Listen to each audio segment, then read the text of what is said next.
Michael Carpenter was Deputy Assistant Secretary of Defense for Russia, Ukraine, and Eurasia until this January. He's also the former director for Russia at the National Security Council. Now he is the senior director at the Penn Biden Center for Diplomacy and Global Engagement. And Michael Carpenter joins us tonight for the interview. Thank you very much for being with us tonight, sir. It's nice to have you here. Thanks for having me. First of all, Pentagon titles are very long, particularly for those of us who have never been in the military or worked inside that building. What does it mean to be the Deputy Assistant Secretary of Defense for Russia, Ukraine, and Eurasia? What were your responsibilities at that job? So it is essentially the senior-most policy job with specific responsibility for Russia, Ukraine, the Balkans, the countries of Eurasia, in other words, the former Soviet Union.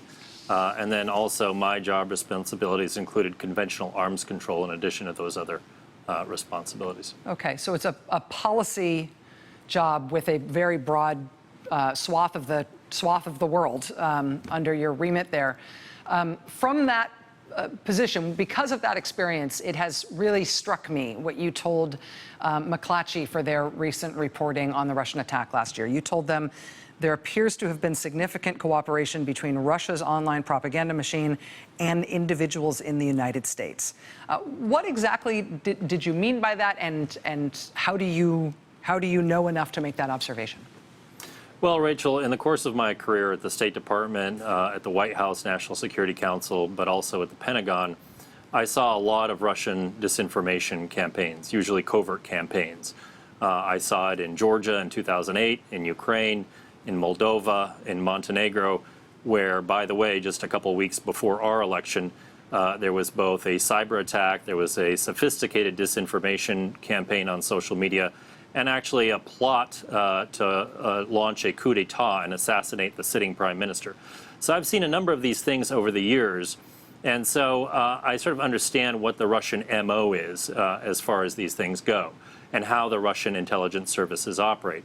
In a sophisticated and big operation like the one that was conducted in the U.S. presidential election last year, it is clear to me that in addition to just relying on bots, which essentially retweet or share or repurpose, repackage information that is already out there, either on RT or Sputnik, which are Russian TV propaganda sites essentially, but also from InfoWars or Breitbart. In addition to that, there was probably some degree of tailored messaging, and you saw this in the quote that you ran from Mark Warner, in fact, down to the very precinct level, targeting swing voters in certain Midwestern states. In order to do that, the Russian intelligence services, A, don't possess the internal capacity to be able to do that on their own in a very sophisticated way, but B, it is their MO, and I've seen this in a number of other countries, to reach out and try to use political operatives in the United States, in this case, to help with both the message, both the content, but also where to target it. Russia has been doing this all over the world, as you just described. It's what it considers to be its sphere of influence. It does this stuff. Is it possible that they've just gotten so good at this over time, and that our system is so open for anybody who wants to observe it, and our political system in particular is so picked over by punditry and political science and all of these open source things that they could have just become expert enough to do it on their own without any American Confederates?